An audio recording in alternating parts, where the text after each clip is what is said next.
ওয়ালাইকুম আসসালাম। হক সাধু বাবা, আপনারা বসিয়া পড়ুন। দিন দিন মুরিদানের সংখ্যা এত কমিয়া যাইতেছে কেন? দেখে তো আমিও তাজ্জব হয়েছি হুজুর। গত সপ্তাহের থেকে এই সপ্তাহে আরো কমে গেছে।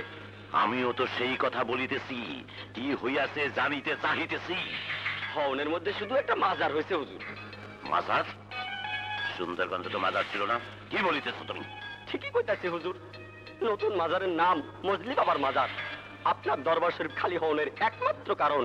সেই জন্য তো আমি ধ্যান করে স্পষ্ট দেখিতে পাইতেছি, কারো গোলায় ধান নাই, পুকুরে মাছ নাই, ক্ষেত উজাড় হইয়া গিয়াছি, পোকা মাকড় আর কেঁচো সবে গ্রাম ভরিয়া গিয়াছে।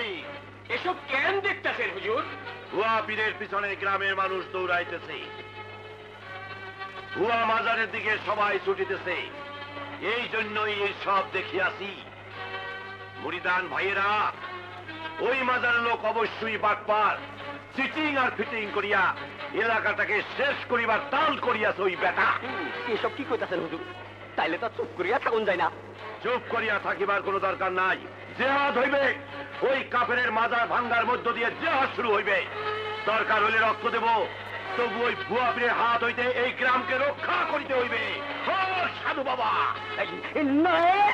আল্লাহ